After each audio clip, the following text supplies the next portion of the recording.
out there to vote for those 2 Senate seats. So we love you. That's what I'm talking. You are listening to KUAW Radio, home of the all-new Jamal Bakes Show, and I'm Jamal Bakes, and thank you so very much for listening to the station bringing you talk, news, entertainment that you won't get anywhere else. KUAW, in, of, and about our community.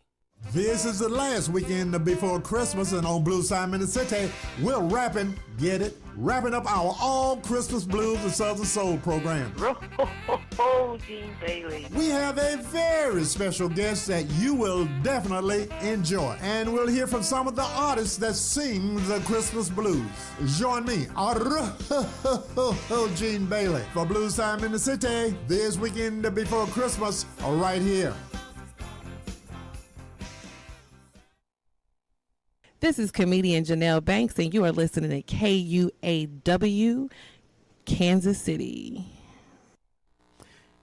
KUAW listeners, this is Carl Boyd for Wave Your Grades, coming to you every Saturday from 1 until 2 p.m. right here on KUAW. This program features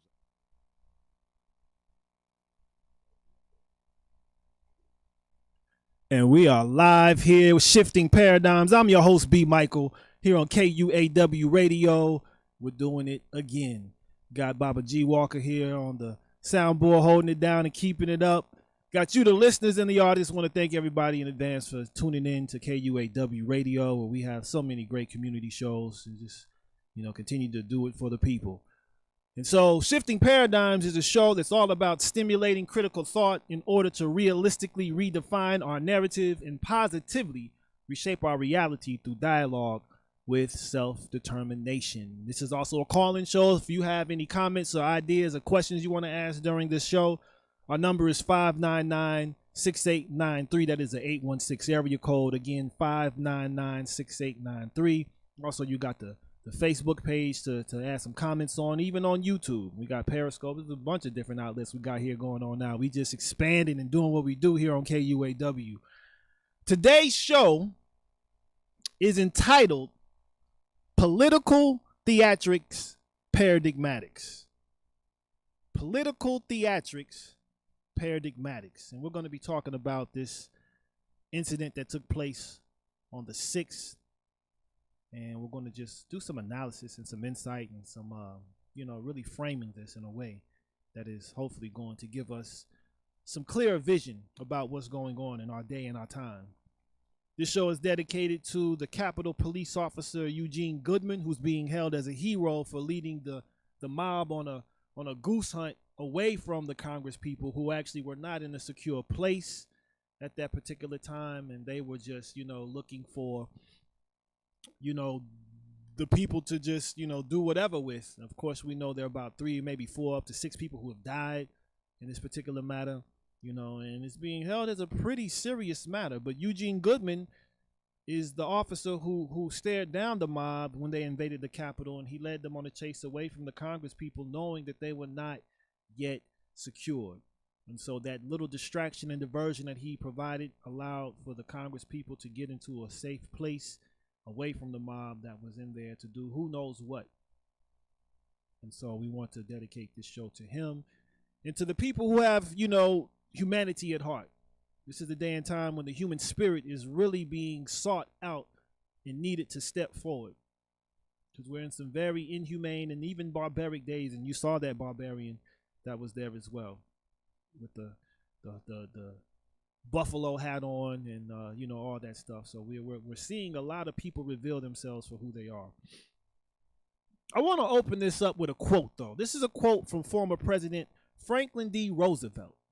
And keep in mind, again, political theatrics, paradigmatics. Franklin D. Roosevelt is quoted as saying, in politics, nothing happens by accident. If it happens, you can bet that it was planned that way. So this is a stage. The political world, whatever goes on either side of the aisle, is a stage. And there are plans that have been hatched or planned or planted long before it hatches, and we see as the public what goes on. And this is something we need to understand. These are things that have been in works for years. These people have think tanks. They write white papers. They have all types of organizations that go about preparing for what's going on. And one of the best ways to find out what's going on is to follow the money. And so what we're going to do, we're going to go over several articles. I got even some scriptures I want to refer to that's going to really bring this into a focus today, right? This first article comes to us from Jacobin Magazine, right?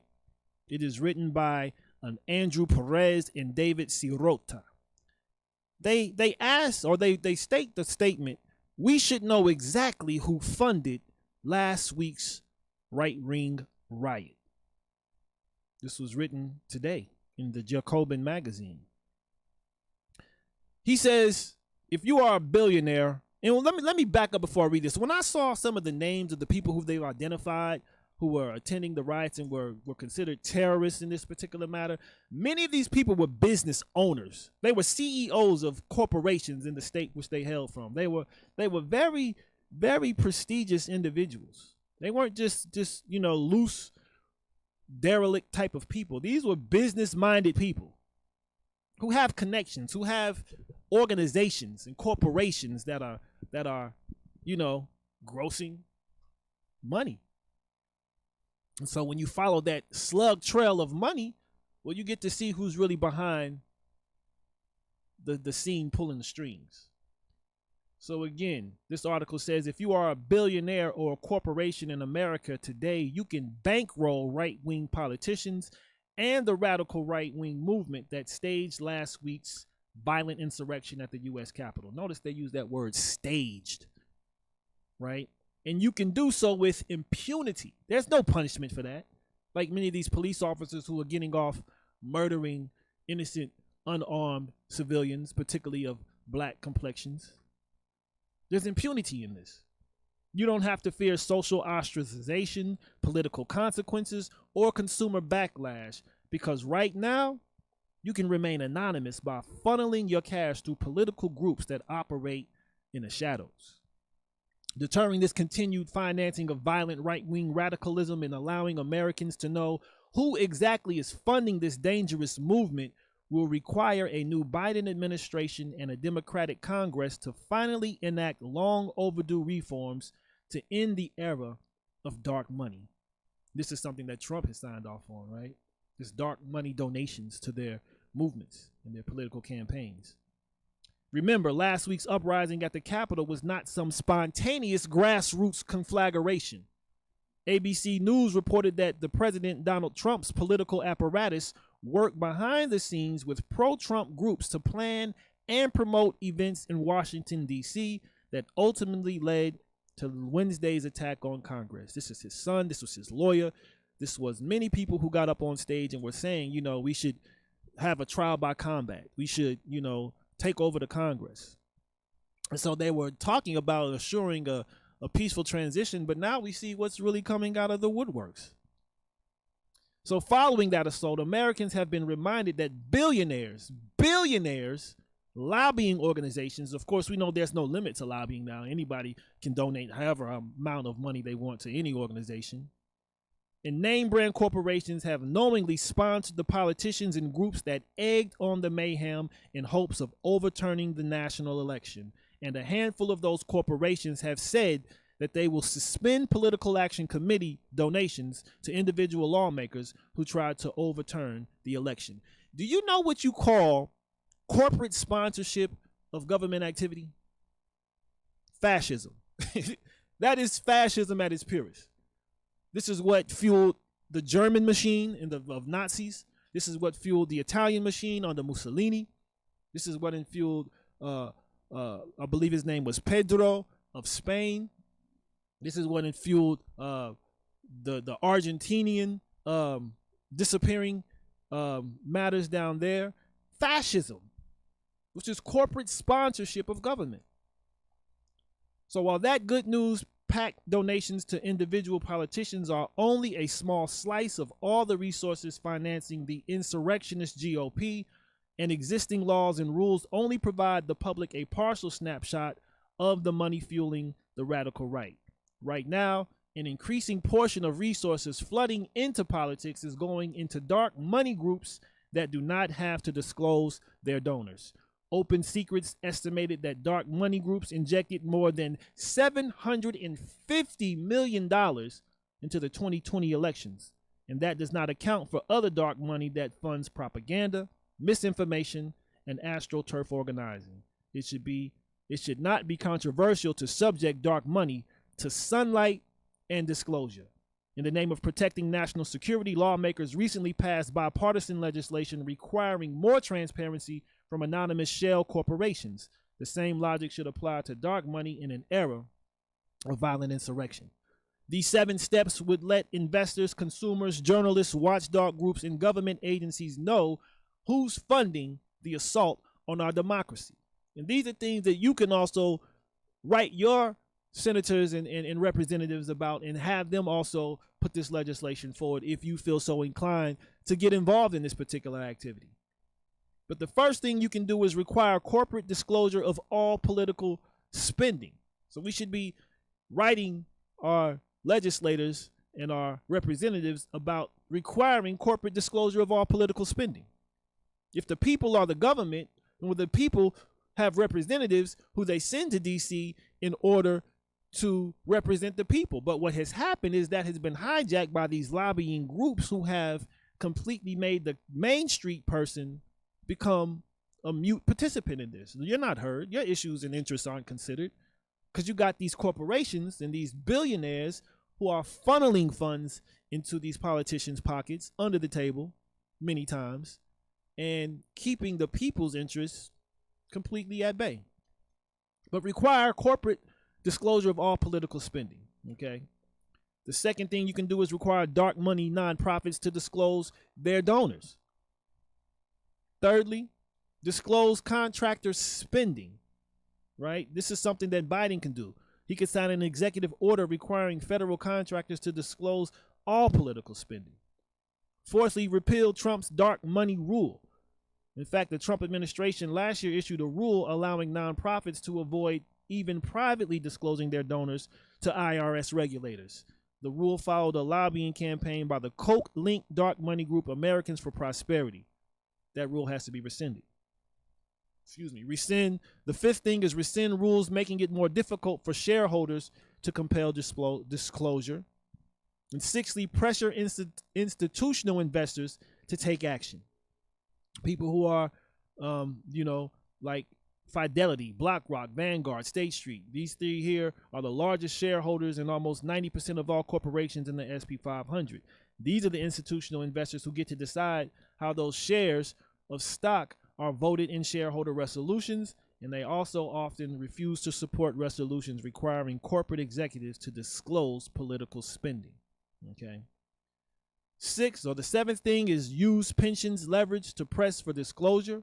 So if we really require these pensions of these legislators and these representatives here to continue to go unchecked, then we can actually switch that and make them start to really put a bind on that, because they have it in the bag after that. When they get done with their stint in office, they're in the bag.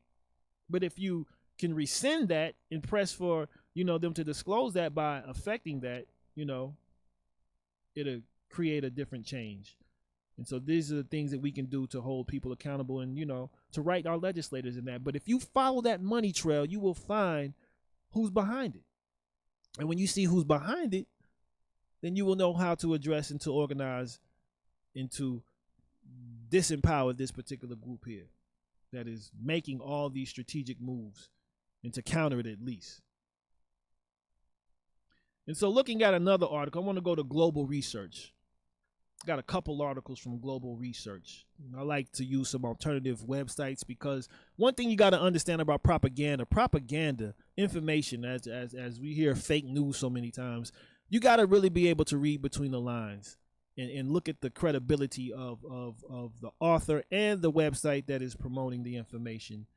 Mainstream news is owned by, I believe, 4 or 5 families that own everything. I know the Rupert Murdoch family owns a bunch of stuff. Disney owns a bunch of stuff. So there's a few corporations that pull the strings on these particular media outlets. And so when you find alternative media news outlets, you know, you got to really look into the reputable ones who are not, you know, encumbered by these particular corporations and more independent in their outreach. You know, you got to kind of look deeper into that stuff because their voices are more unchecked by the machine, so to speak.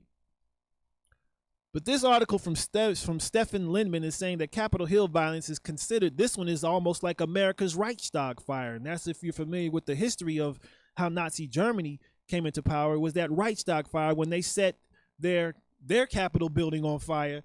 And that was a precursor to the empowerment of the Nazi Party. Because they blamed it on a particular group of people, particularly the Jews. And then from there, everything just went haywire. And an open society got shut that quick.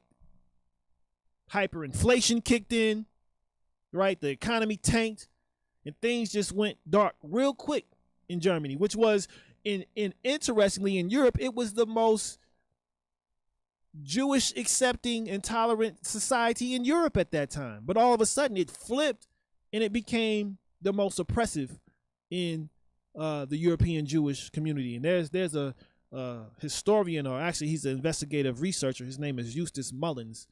You got to read his work as he really breaks down what World War II was really about. Very interesting and controversial position he takes about Zionism and religious Jews. In fact, there's a huge split even of between that, where there are Orthodox Jews who are opposed to Zionism because they know that the state of Israel is supposed to be established when the Messiah comes.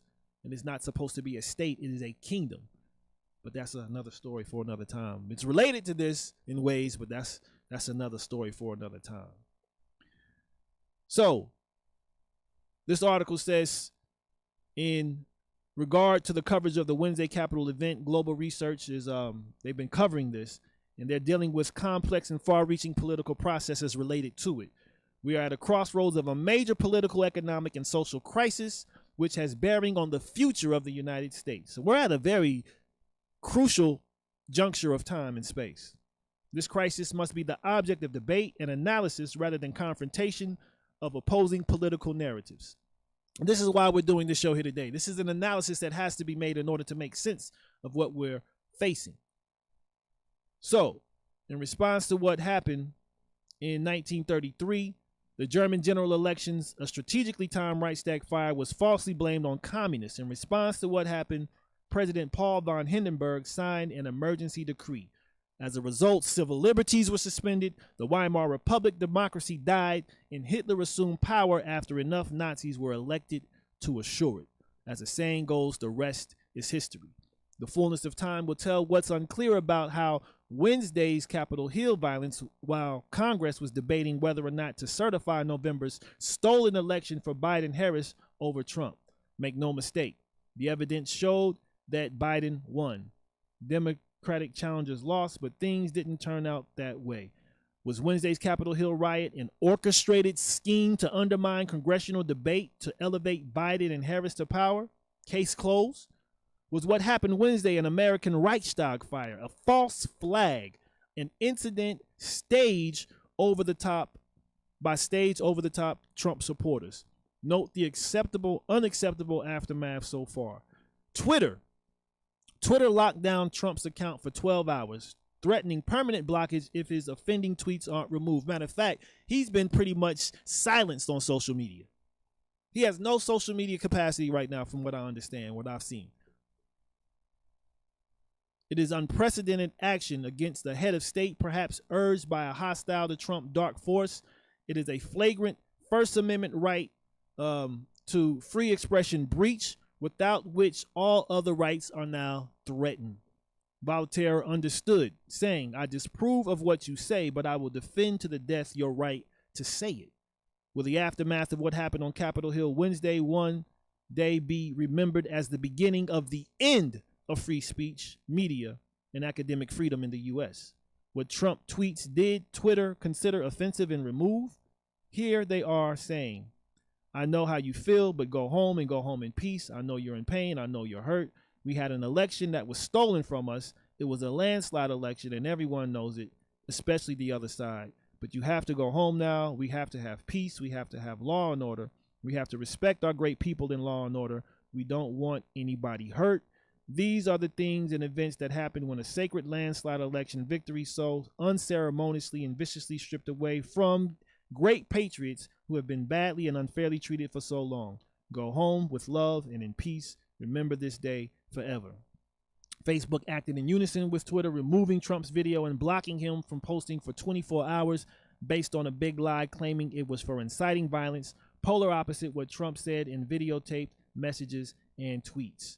Now, this is a very interesting perspective that they're taking here, but the point to make is what the response by social media is by banning him. Because now free speech is being brought into a sniper rifle. And not only are his rights being taken away, which some would argue need to be, but this also threatens the rights of many other people who, are free speech advocates and making, pretty controversial statements. And so with this article here, we have to examine what the result of this is going to be, because the result of this can really have far-reaching implications based on false flags that we know have taken place.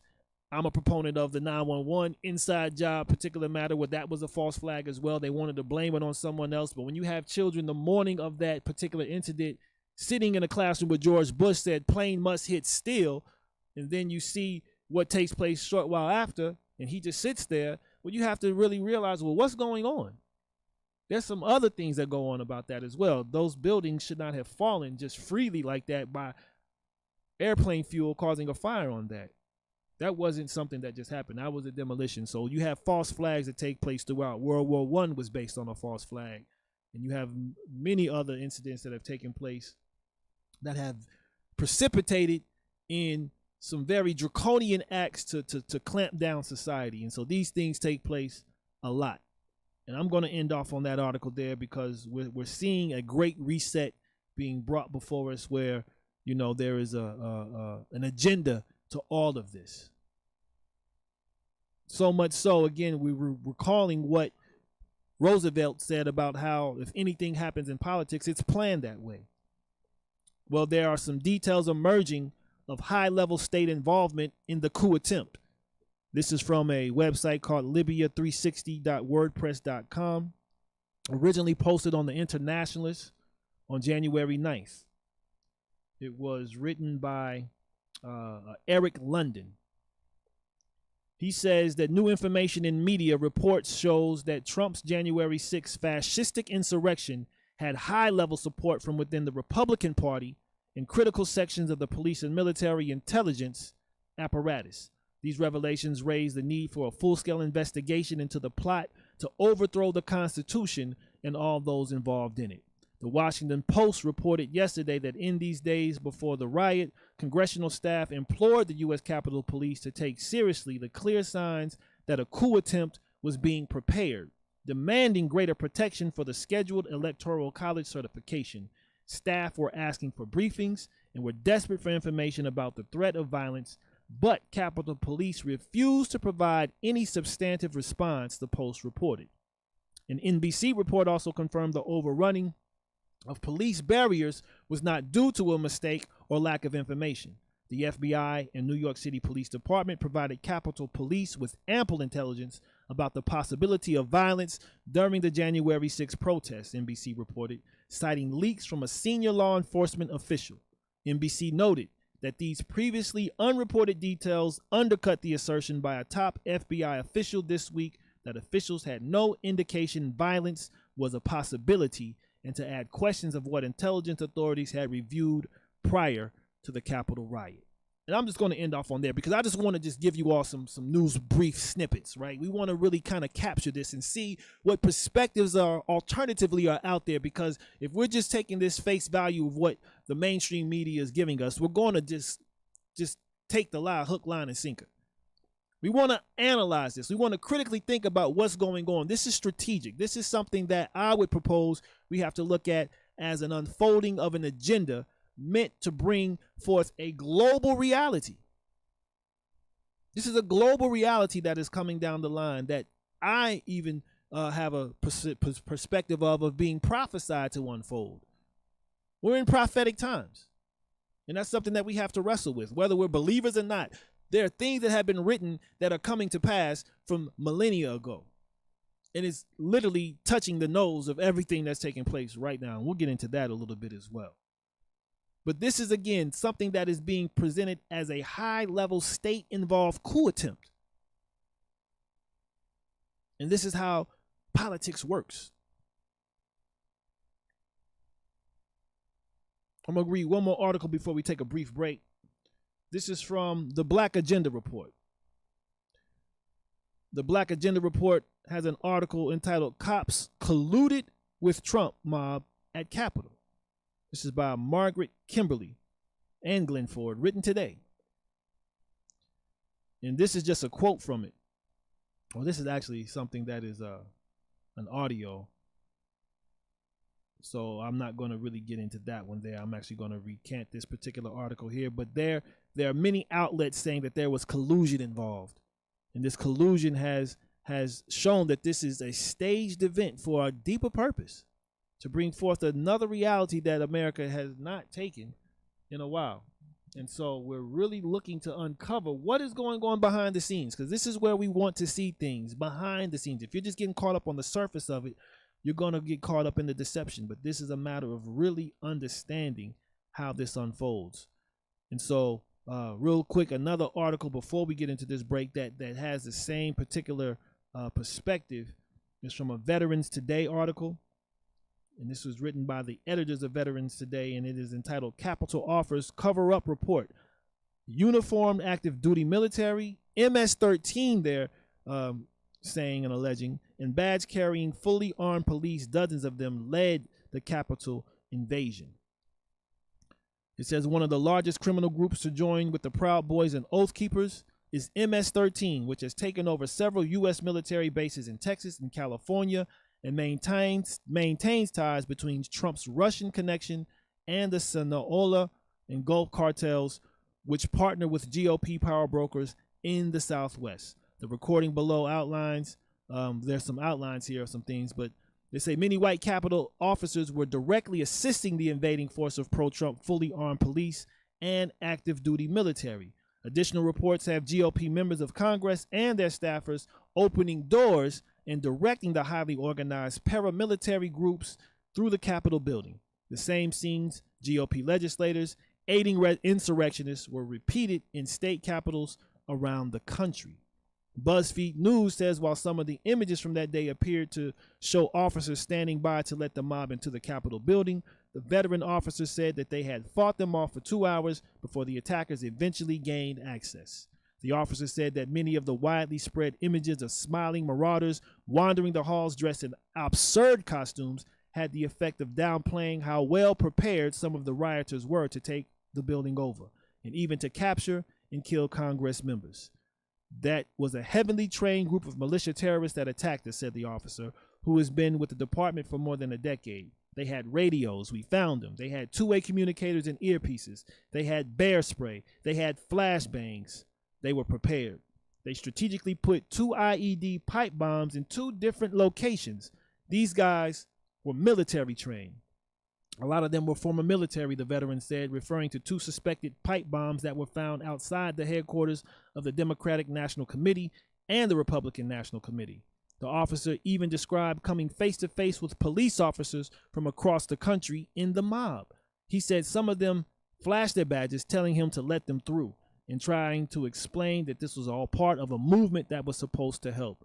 You have the nerve to be holding a Blue Lives Matter flag, and you are out there effing us up, he told one of the protesters he encountered inside the Capitol. One guy pulled out his badge and said, "We're doing this for you." Another guy had his badge, so I was like, well, you got to be kidding. But all this here took place on Wednesday. And so we have to really examine this. What is going on? What are we being presented with in the United States of America? What is it saying to the world? What is it saying prophetically? What time are we in? And these are things that we need to ask ourselves and examine as all this stuff is unfolding before our very face, because we are in some very intense times. And this country is at a focal point, and it is supposed to be at a focal point because the prophecy of what is going on points to this country, and we're going to talk about that after we take this brief break and come back and wrap this up as we're dealing with political theatric paradigmatics on Shifting Paradigms with your host, B. Michael. We'll be back shortly. All right, you're listening to KUAW Radio, Kansas City's global community radio station. We don't only bring you videos on Facebook and YouTube, but listen to our audio only, where you'll get shows like Cheryl Underwood and Blues Time in the City. You can pick us up at www.kuaw.org or go to the TuneIn app and search KUAW. Listen to us. We're on 24 hours a day. That's KUAW Radio, Kansas City's global community radio station. And this is what you hear every day from noon till 2. Don't miss the Cheryl Underwood Show. Where you at, baby? Sure, I'm at my first alma mater, Clark Atlanta University in Atlanta, Georgia. CAU was the first HBCU in the southern United States. Shout out to our affiliate ATL Talks in Atlanta, Georgia, and everyone getting out there to vote for those 2 Senate seats. So we love you. That's what I'm talking. You are listening to KUAW Radio, home of the all-new Jamal Bake Show, and I'm Jamal Bakes, and thank you so very much for listening to the station bringing you talk, news, entertainment that you won't get anywhere else. KUAW, in, of, and about our community. This is the last weekend before Christmas, and on Blue Simon City, we're wrapping up our all Christmas blues and Southern Soul program. Gene Bailey. We have a very special guest that you will definitely enjoy, and we'll hear from some of the artists that sing the Christmas blues. Join me, Gene Bailey, for Blues Time in the City this weekend before Christmas, right here. This is comedian Janelle Banks, and you are listening to KUAW, Kansas City. KUAW listeners, this is Carl Boyd for Wave Your Grades, coming to you every Saturday. And we are back live here with Shifting Paradigms. I'm your host, B. Michael. We're talking about political theatric paradigmatics today, reflecting on the events that took place this past Wednesday, January 6th, at the Capitol building and other buildings of government I was just recently reading about on the 6th of Wednesday. So we just left 2020, which was a hellacious year. Coming into 2021, we already got a lot of stuff just conflagrating and just going off. And so we were just talking about a few articles and dealing with this staged event, which has an agenda. We'll get to that agenda by the end of this matter here. You know, in politics, Franklin D. Roosevelt said, nothing happens by accident. If it happens, you can bet that it was planned that way. So this was a planned, staged event that has been in the works, because all of this is coming together, going back to what they would call the secret destiny of America. All this is pointing to that, and we'll talk about that very shortly. But we just read some articles about knowing who funded this matter. That's where you find out who's really behind this and what the ultimate agenda is. You can find out how, you know, this Capitol Hill violence on Wednesday was just a matter of a greater paradigm. How high level states like officials were involved in this matter here. And there was a false flag event that's leading to something that was greater. And of course we see how the police and many other officials, representatives, were also a matter of this here. But as if it's not bad enough, there's an article from this website, SHTF Plan, or When Stuff Hits the Fan Plan, that states right-wing extremists are planning to descend upon Washington again for Biden's inauguration. This article was written today by Max Salvo. He says some supporters of Donald Trump will once again descend upon the Capitol on the day of Joe Biden's inauguration. There will be protests against Biden's inauguration as the evidence of voting irregularities continue to surface. Many of us will return on January 19, 2021, carrying our weapons in support of our nation's resolve, to which the world will never forget.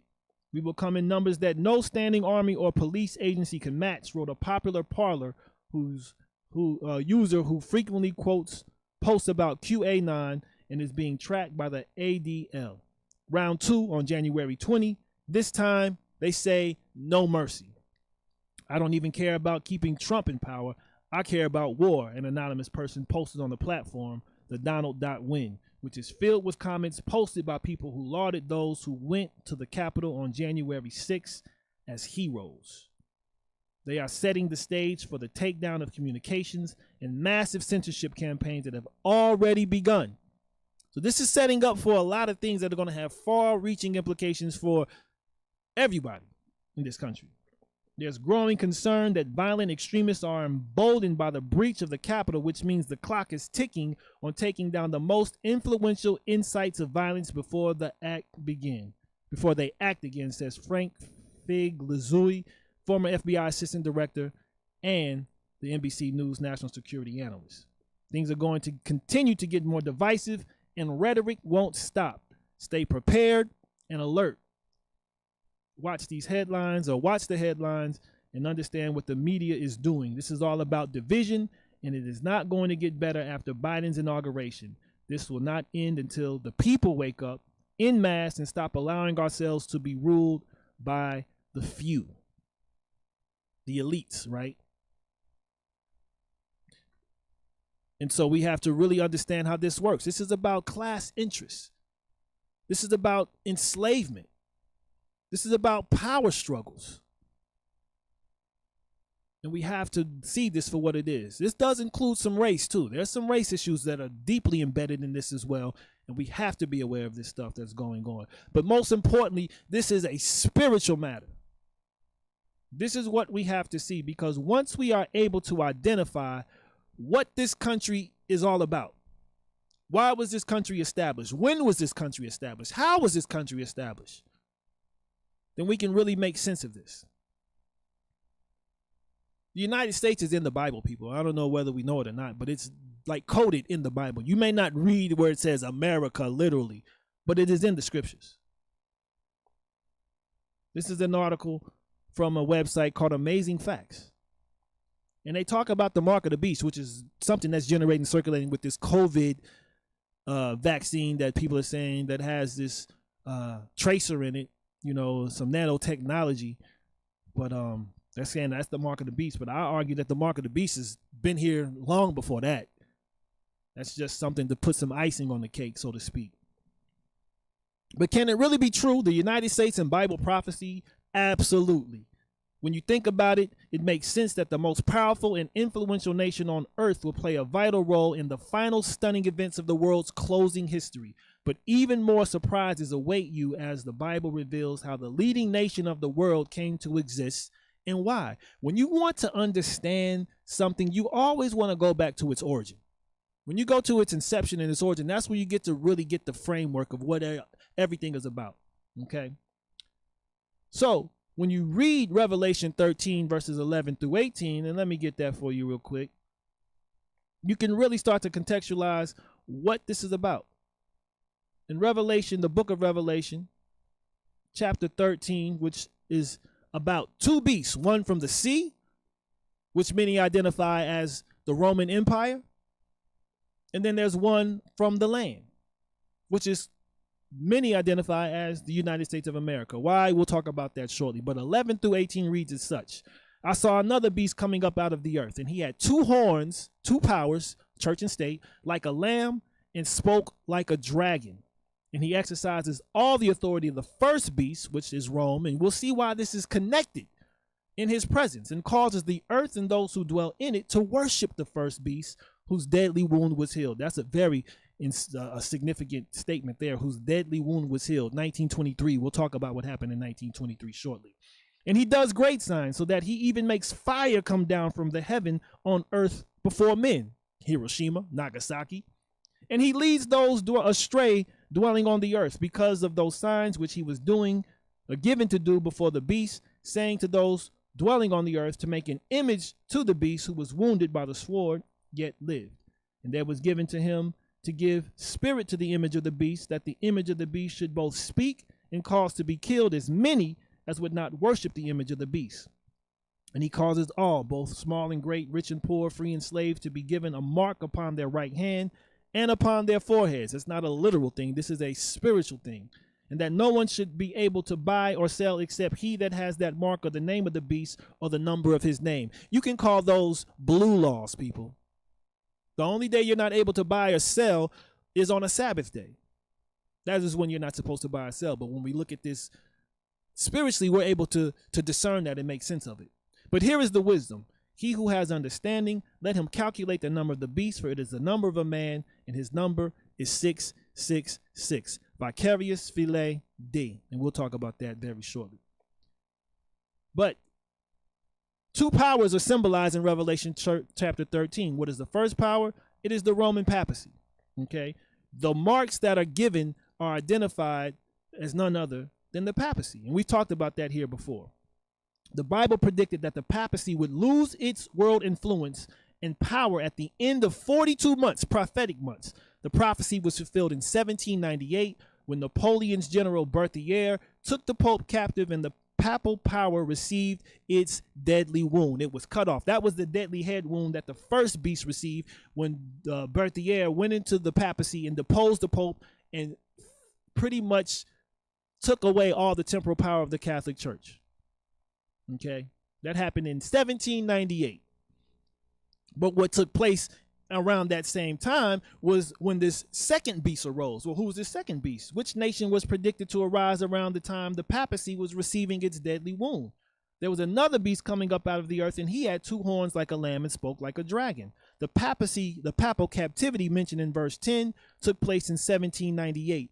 And the new power that was coming up, as verse 11 states, was seen emerging at that time. The United States declared its independence in 1776. It voted the Constitution in 1787. It adopted the Bill of Rights in 1791 and was clearly recognized as a world power by 1798. So this timing is impeccable.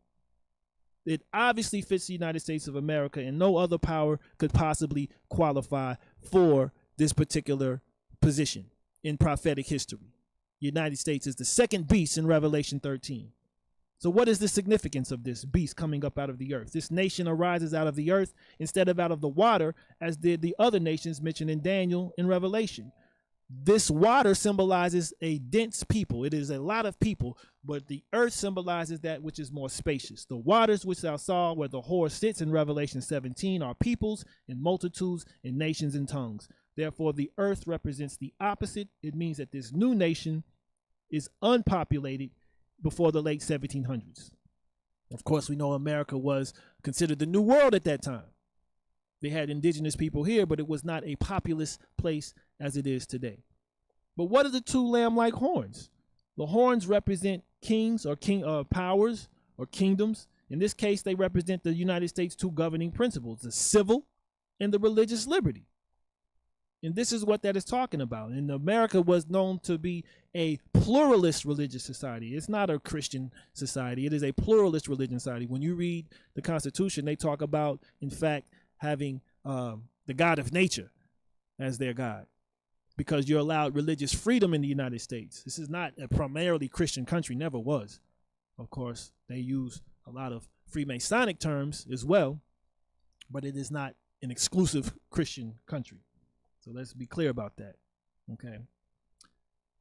So it speaks like a dragon because that dragon is Satan, who works through various earthly powers to establish his own kingdom and to crush the Most High's kingdom by persecuting and destroying the Most High's people. Satan's aim has always been to usurp the throne of the Most High and to force the people to worship and obey only him. So speaking as a dragon means that the United States, under the influence of Satan, will in the end time force people to worship contrary to conscience or be punished. So your free speech is about to get taken. You're seeing all these things about to now come down forcefully. Okay. What specifically will the United States do that will cause it to speak as a dragon? 4 crucial points. It exercises all authority of the first beast. The United States will become a persecuting power that will force people to go against their conscience, as did Papal Rome, which is portrayed in the first half of Revelation chapter 13. It causes the earth and those who dwell in it to worship the first beast whose deadly wound was healed. The United States will lead the nations of the world in forcing an alliance with the papal Antichrist. This issue is always dealing with worship. Who will you worship and obey? And you're seeing even the Pope is coming out and saying, you must condemn this activity. You must condemn this thing here. But there's always a backside to this. There's something that is behind this. But when we're seeing what is taking place, those who refuse to join the movement against that will be considered unpatriotic, divisive, stubborn, radical, so on and so forth. So we're seeing a dividing line being made very clear. But those lines are both very jaded, and you have to see the truth behind both of those lines to really make sense of this. Telling those who dwell on earth to make an image of the beast, the United States will make an image to the beast by legislating religious practice. It will pass laws requiring worship and force people to either obey them or face death. We've seen this in history many times. This is not something that is just an exclusive reality, right?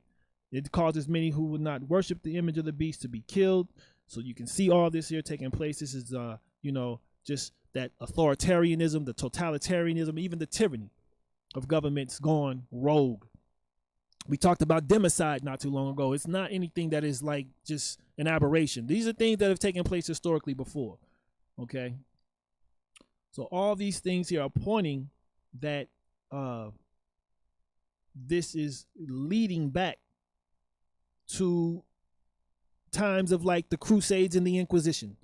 We're dealing with times that are very much approaching like that. And this does point back to Rome because it's so interesting to note. I'm going to leave off on this article and get to some other articles that are really pointing to this, because there is a nexus between Washington, D.C.'s Capitol Hill and Rome's Capitoline Hill.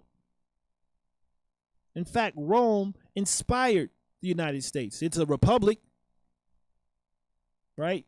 It's set on 7 hills. It's between the Virgin Mary or Virginia and Maryland. D.C. is right between that. It is ran, if you do your research, by Georgetown University and the Jesuit power. And you can consider this stuff conspiracy, but if you do your research, and again, you follow the money, and you see that there's many Rhodes Scholars that are now coming into the Biden camp, and you're seeing that there are many Jesuits who are coming into power. You're seeing this stuff all unfold. And if you're familiar with the history of the Jesuit organization, which inspired the Nazi Party, they were disbanded and excommunicated from the Catholic Church at one point in time in history. And the Pope who actually excommunicated them got poisoned. And then they brought the Jesuit power right back in. But what better way to start a comparison between Rome and Washington, D.C. than at the center of it all, Capitol Hill. So this was a focus for a reason. Capitol Hill was a focus for a reason. In Rome, it's called Capitoline Hill, or the Capitolium in the original Latin, and Camp d'Oglio in the modern Italian. Ancient Rome was famously settled around 7 hills.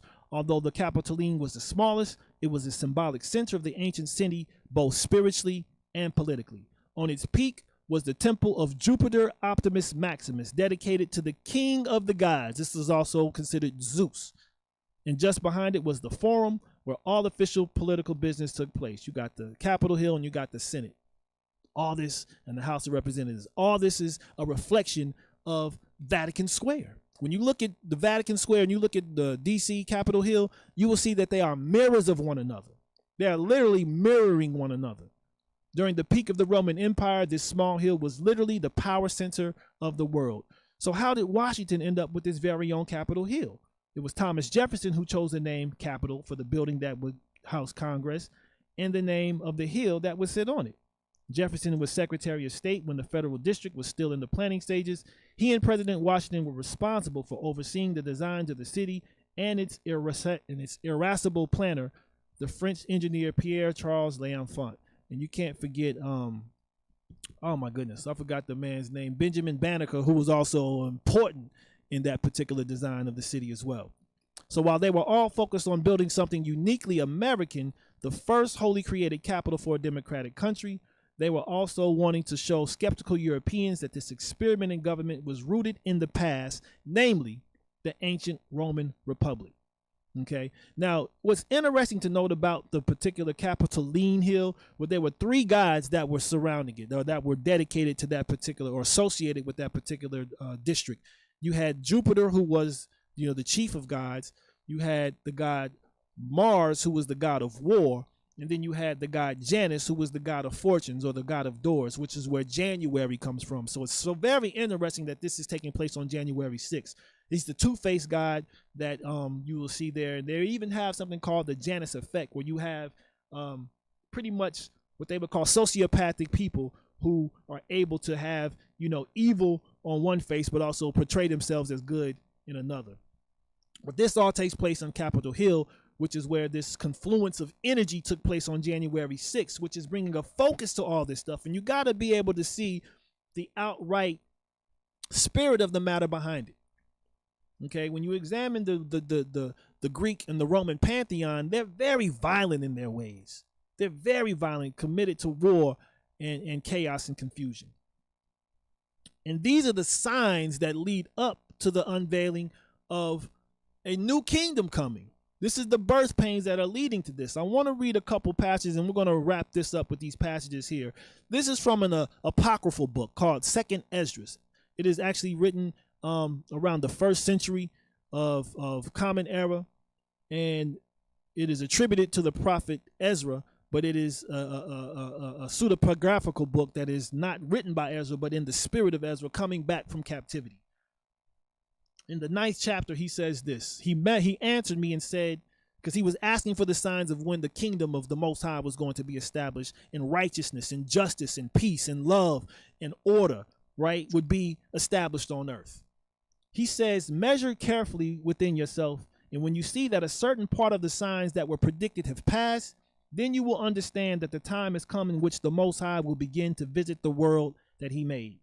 When the movement of places, tumult of peoples, plotting of nations, inconstancy of leaders, and confusion of princes appear in the world, then you will understand that it was about these things that the Most High spoke from former days from the beginning. Just as with everything that has happened in the world, the beginning is known from the end, and the end comes to be seen, so also are the times of the Most High. The beginnings are manifest in prodigies and mighty works, and the end is evident in deeds and in signs. All this, who will be saved, who will be able to escape through their works or through the faith which they believe, will survive the predicted dangers and will see my salvation in my land and within my borders, which I have made holy for myself for a long time. I'm just going to pause on that because this is what this is all pointing to. The manifestation of the Most High coming to visit the earth. But there is an attempt to prevent and thwart that from happening and keeping the people in darkness, in utter darkness, so that they can't receive the light of life in truth. And this is the attempt of that. We can even see this in the words of the master, who I know as Mashiach Yahoshua ben Yosef, or the Messiah, Yeshua, the son of Joseph. This is in the 24th chapter of Matthew. He's asked, like, what's the end of all these signs here? How is all this going to take place? He says, first, take heed that no one leads you astray. Matthew 24, starting at verse 4. No one leads you astray. Know the truth for yourself. For many shall come in my name, saying, I am the Messiah, and they shall lead many astray. Wait till this starts to unfold. You're going to be having many people come forth and say they got the answers, but they're swayed because they ain't got all the answers. And you shall begin to hear of fightings and reports of fightings. See that you are not troubled, for these have to take place, but the end is not yet. So what we're going through has to take place, but the end is not yet. And blessed is he who endures unto the end. For nation shall rise against nation, and kingdom against kingdom. And there shall be scarcities of food, and deadly diseases, and earthquakes in places. Are we not seeing all this now? Are these not at our front door? All these are the beginning of birth pains. Then they shall deliver you up to affliction and kill you, and you shall be hated by all nations for my name's sake. And then many shall stumble, and they shall deliver up one another, and shall hate one another. And many false prophets shall rise up and lead many astray. And because of the increase in lawlessness, speaking of Torah, obedience to the Most High's word, lawlessness, the love of many shall become cold. But he who shall have endured to the end shall be saved. And this is what this ultimately comes down to. I'm going to wrap this up. We're dealing with a tale of two kingdoms. We're dealing with the ascent and the rise of a very dark and heinous kingdom that is attempting to establish its last foothold on earth in order to control the souls of humanity. But we have to rise up as humanity in the light and place ourselves in the truth and deal with what we have been given in spirit to overcome this matter. And we are able to do so. But this is going to take a collective effort of all righteous individuals to stand up in set apartness and holiness to overcome this. And to be the beacons of light that we were called to be, because we're dealing with some very dark times. But we have a power within us that can't even be compared to. Dr. King even talked about that. We've known fire. We've known water, right? But this is a metaphysical reality that we're also dealing with. But it requires us to tune into the spirit and to tap into that in order to transcend and overcome it, so that we can receive the light of life and bring forth a righteous kingdom and a righteous order on earth that is so needed. And people are definitely crying out for this to particularly manifest in the here and now. But I just wanted to leave that there with you all and just present some thoughts, present a different paradigm, present something that is going to cause us to think about this in a new light. Because again, what we're getting from mainstream is just one thing. We got to dig deeper. So I encourage you all to just use this as a springboard. Go and find the truth for yourself. Don't take anything from me. Don't take my word as a truth. Seek out for yourself what is the truth. And shifting paradigms, we're just about presenting alternative information, to change our reality and to reshape our narrative so that we can be about life and light.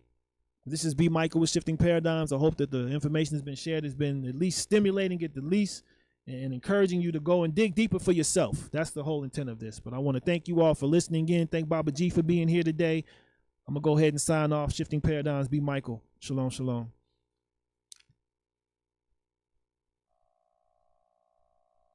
All right, you're listening to KUAW Radio, Kansas City's global community radio station. We don't only